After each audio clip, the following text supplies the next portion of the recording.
आहेत ते रवाना होताना आपल्याला पाहायला मिळतात। मंत्री उदय सामंत आपल्या बरोबर आहेत। सामंत साहेब, मराठी अध्यासन केंद्र जे आहे ते दिल्लीतल्या विद्यापीठामध्ये सुरू होतं आणि आपण पाहतोय की त्याच्या उद्घाटनासाठी हे नेते जे आहेत ते दिल्लीमध्ये पोहोचलेले होते। पुढे जाऊन कुसुमाग्रजांच्या नावानं कार्यक्रम जो आहे तो पार पडणार आहे आणि त्या कार्यक्रमासाठी चालत आपण पाहतोय की हे दोन्ही नेते जे आहेत ते रवाना होताना आपल्याला पाहायला मिळतात। फडणवीसांच्या हस्ते जेएनयू मध्ये मराठी अध्यासन केंद्राचं उद्घाटन झालेलं आहे आणि आता ते पुढील नियोजित कार्यक्रमासाठी आता रवाना होत आहेत। कुसुमाग्रज मराठी अध्यासन केंद्राचं देखील उद्घाटन होणार आहे आणि यासाठीच फडणवीस दिल्लीतील जेएनयू विद्यापीठात दाखल झालेले आहेत। मात्र जेएनयू मध्ये विद्यार्थ्यांनी मात्र या उद्घाटनाला विरोध दर्शवलेला आहे। मराठी हिंदी वादाचे पडसाद महाराष्ट्रातील या वादाचे पडसाद दिल्लीमध्येही पाहायला मिळाले। या विद्यार्थ्यांकडून फडणवीसांविरोधात जोरदार घोषणाबाजी करण्यात आलेली आहे। परप्रांतीयांना मारहाण करणाऱ्यांच्या हस्ते उद्घाटन का असा प्रश्न या विद्यार्थ्यांकडून उपस्थित करण्यात आलेला आहे। तर मराठी अध्यासन केंद्राचं उद्घाटन या कोनशिलेचं उद्घाटन सध्या फडणवीसांच्या हस्ते करण्यात आलेलं आहे।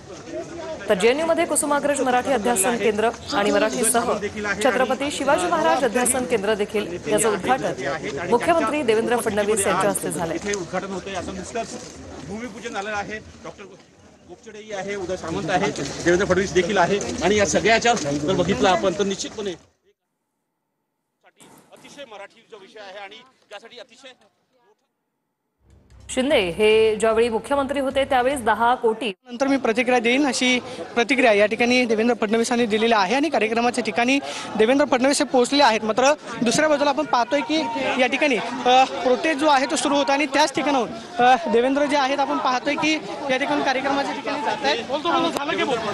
या ठिकाणी उदय सामंत साहेब, मराठी अध्यासन केंद्र सुरू होत आहे। मुख्यमंत्री महोदय कार्यक्रमानंतर बोलणार आहेत, माहिती पुढे आहे आणि आता मुख्यमंत्री महोदय बोलतील अशी प्रतिक्रिया या ठिकाणी दिलेली आहे आणि कार्यक्रमाच्या ठिकाणी देवेंद्र फडणवीस हे कोनशिलेचं अनावरण करून पोहोचलेले पाहायला मिळतात।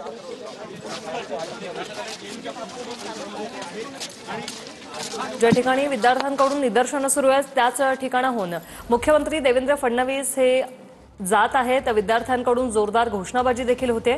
मुख्यमंत्री फडणवीसांसह मंत्री उदय सामंत हे देखील या ठिकाणी उपस्थित आहेत। पुढील नियोजित कार्यक्रमासाठी मुख्यमंत्री आता रवाना झाले। मात्र जेएनयू मधल्या विद्यार्थ्यांकडून जोरदार घोषणाबाजी देखील करण्यात आलेली आहे। एसएफआय विद्यार्थी संघटनेकडून आंदोलन निदर्शनं करण्यात आलेली आहेत। कुसुमाग्रज मराठी अध्यासन केंद्राचं जेएनयू मध्ये उद्घाटन झालंय। मराठीसह छत्रपती शिवाजी महाराज अध्यासन केंद्राचं देखील उद्घाटन फडणवीसांच्या हस्ते झालेलं आहे। मात्र हे उद्घाटन फडणवीसांच्या हस्ते का यासाठी निषेध करण्यासाठी सध्या हे विद्यार्थी परिसरात जेएनयू परिसरात जमलेले आहेत आणि त्यांनी जोरदार घोषणाबाजी देखील केलेली आहे। हातात पोस्टर्स घेऊन फडणवीसांविरोधात निदर्शनं करण्यात आलेली आहे। फडणवीसांच्या हस्ते जेएनयू मध्ये मराठी अध्यासन केंद्राचं उद्घाटन झालंय। मात्र एसएफआयचे विद्यार्थी चांगलेच आक्रमक झालेले पाहायला मिळाले।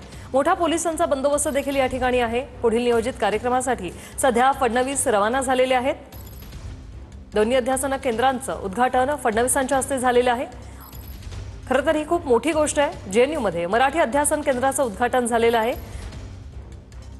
कुसुमाग्रज मराठी अध्यासन केंद्र त्याचप्रमाणे छत्रपती शिवाजी महाराज अध्यासन केंद्राचं उद्घाटन झालंय आणि या कार्यक्रमाविरोधात एसएफआयचे विद्यार्थी चांगलेच आक्रमक झाले।